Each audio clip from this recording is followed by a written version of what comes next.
Hi everybody, for this video I am going to walk you through the process of how to complete the interior design career research paper. So the first thing I'm going to do is I'm going to click on option 3 now that if this is the option you want to choose. So it says option 3 interior design career research paper. I'm going to click on the instructions where it says click here, and it is going to open in a new window. And right here I'm going to read through the instructions. So what you're going to do is you're going to choose a career from the provided list and research the career in detail. Then you're going to write a research paper according to the rubric.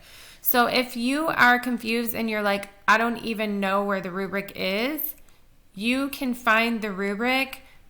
I'm going back to the assignment page. If you go on the last page, the rubric is there, but I also want you to notice that the rubric is also in the corner, and that's a link that is there as well, but it's just easier if you want to look at it because it's embedded in here. Okay, so let me go back to my instructions. So then it gives you a choice of these different careers in the umbrella of interior design that you can choose. Most importantly, you need to look at the details for the paragraphs. You need your introduction, basically giving a short description of the career you chose and why you chose it. And then you have 2 body paragraphs. One talks about the skills and education. Another talks about the working environment. The next one talks about body paragraph is the salary, the advantage and disadvantages. And then we have our conclusion. You know, you're like kind of like restating your main points and if you would be interested in this career and what interests would help you succeed in this career choice. Guys, before I get into and show you where to research, I want you to be aware of plagiarism. You should not be taking information word from word and copying and pasting it. You need to know plagiarism rules and make sure that you are putting your work in the proper format. And remember our school rules on using AI as well.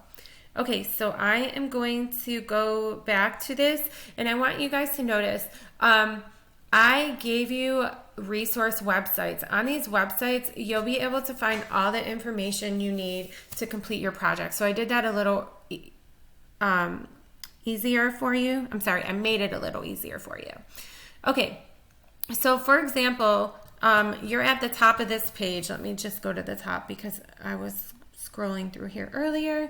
You're at the top of this page. Say you want to explore a furniture designer. I'm going to go ahead and click on the F over here to bring me to that section, and then you can scroll all the way down and choose furniture. They have a furniture designer right here, okay? So I want you guys to notice when I clicked on furniture designer, it brought me to industrial designers because industrial designers are all different types of designers, so furniture designers fall into that category. So now when you're looking at this page, this gives you a summary of all the information about this job. Now you can go ahead and read through the tabs, and then this just gives you a little bit more information, and you can kind of like, you know, synthesize that information and put it in your own words.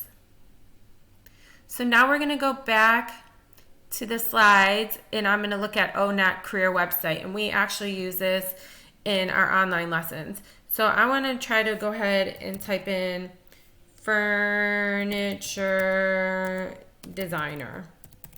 Okay. Okay, so it's probably going to be under like a craftsman or a furniture finisher, but I do see they have interior designers here, so I'm going to go ahead and click on that, right? And now you can see that they have the tasks, technology skills, work activities, the detailed one, work context, job zone. So all this information should look familiar because we have had quizzes where we are using ONET online. So the best advice for me is to use ONET online and also use your Occupational Outlook Handbook from the U.S. Bureau of Labor Statistics to write that essay.